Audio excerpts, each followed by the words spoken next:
सन्माननीय सदस्य राम कदम यांनी प्रचंड ड्रामटायझेशन करून अनेक गोष्टी सांगितल्या। मुख्य ते गोष्ट सांगायलाच विसरले, रेकॉर्डवर चुकीच्या गोष्टी जायला नकोत।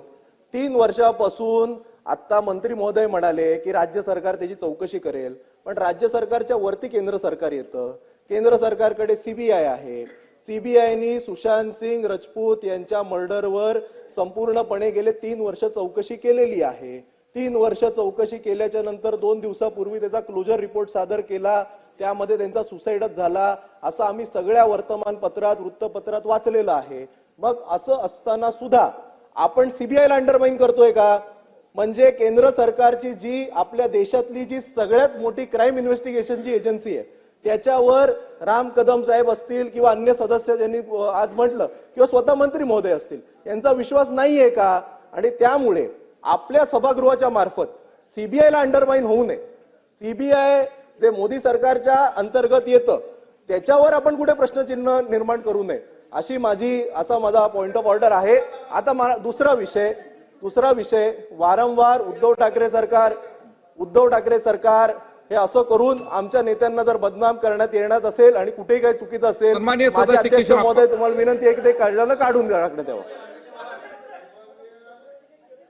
सन्माननीय अध्यक्ष महोदय, सन्माननीय सदस्य वरुण सरदेसाई साहेबांनी सांगितलं की सुशांत सिंग राजपूत केसचा क्लोजर रिपोर्ट सीबीआयने दिलेला आहे।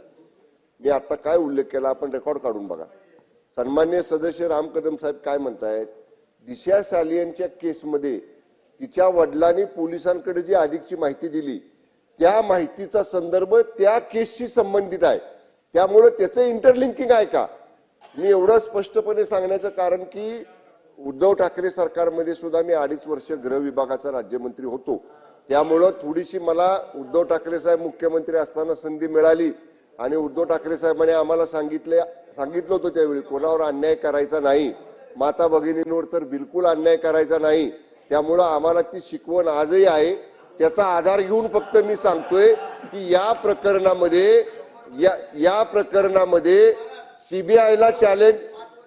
सीबीआयला चॅलेंज करायचा राज्य सरकारचा बिलकुल विषय नाही। सीबीआयला की कुठं सीबीआयवर ओव्हररूल करायचा बिलकुल विषय नाही। ज्या गोष्टी समोर आलेल्या आहेत त्या गोष्टी मी मगाशी म्हटलं एक पिता म्हणून तिच्या वडिलांनी मांडलेल्या आहेत। कुणालाही 5 वर्षापूर्वीचं दुःख हे काय दुःख नसतं असं नाही, त्यामुळे त्या बिचाऱ्या वडिलांच्या भावना एक पिता म्हणून ज्या आहेत त्याचा जर संदर्भ येत असेल तर त्याच्यात ज्ञानी आम्ही नाही आहोत, त्याचे ज्ञानी त्या संबंधित यंत्रणांचे अधिकारी आहेत। ते बोललेत, ते आयुक्तामार्फत त्या यंत्रणे पुढे देणं आणि यंत्रणेचा चौकशी अहवाल आल्यावर तो या ठिकाणी गृह विभाग त्याच्यावर निर्णय घेईल। जर आपण काही केलंच नसेल तर चौकशीच करू नका, ते जुनच आहे ते आता घेऊच नका असं म्हणण्यात अर्थ नाही। दूध का दूध पाणी का पाणी हे या सगळ्या प्रकरणांमधलं बाहेर येईल आणि हे सरकार जाणीवपूर्वक कुणालाही अन्याय कुणावरही करणार नाही, जाणीवपूर्वक कुणालाही बदनाम करायचा प्रयत्न हे सरकार करणार नाही। त्यामुळे निश्चितपणे अध्यक्ष महाराज या सगळ्या चौकशीनंतर सत्य परिस्थिती बाहेर येईल। अध्यक्ष महोदय, हा विषय चालून राहून दे। अध्यक्ष महोदय, आपल्या सभागृहाच्या एका तरुण सदस्याने सीबीआयच्या संदर्भात एक मुद्दा इथे उपस्थित केला। अध्यक्ष महोदय, चुकीच्या गोष्टी रेकॉर्डवर जाऊ नये म्हणून मुद्दा म्हणून उठलेलो आहे। अध्यक्ष महोदय, सुशांत सिंग राजपूतच्या संदर्भातला जो क्लोजर रिपोर्ट आहे तो सीबीआयनी कोर्टात दिलेला आहे, कोर्टाने अजूनपर्यंत एक्सेप्ट केलेला नाही। ह्याच्या अगोदरचे प्रेसिडेंट अध्यक्ष महोदय मुद्दा म्हणून आपल्याला सांगतो, आरुषी तलवार केसमध्ये अशाच सीबीआयचा रिपोर्ट क्लोजर रिपोर्ट दिलेला होता, कोर्टाने तो नाकारला आणि परत ती केस ओपन केली आणि नंतर मग शिक्षा पण झालेली आहे। म्हणून उगाच चुकीच्या गोष्टी सभागृहाच्या याच्यावर बोलूच नाही, थोड्या गोष्टी जरा संयम ठेवावा।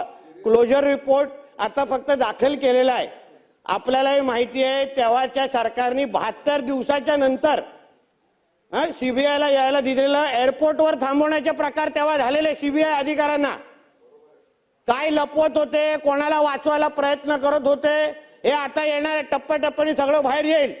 पण नंतर मोदी साहेबांच्या सरकारने सीबीआयच्यावर आरोप करून हे सगळ्या गोष्टी अध्यक्ष महोदय अज्ञानी लोकांनी याच्यावर काय बोलू नये, थोडं थांबावं, शिकून घ्यावं आणि मग वेळ आल्यावर याबद्दल भाष्य करावं ना अध्यक्ष महोदय. म्हणून ह्या गोष्टी चुकीच्या गोष्टी पटलावर जाऊ नये म्हणून मुद्दामून इथे सन्माननीय बोललेलो आहे. सदस्य केळकर.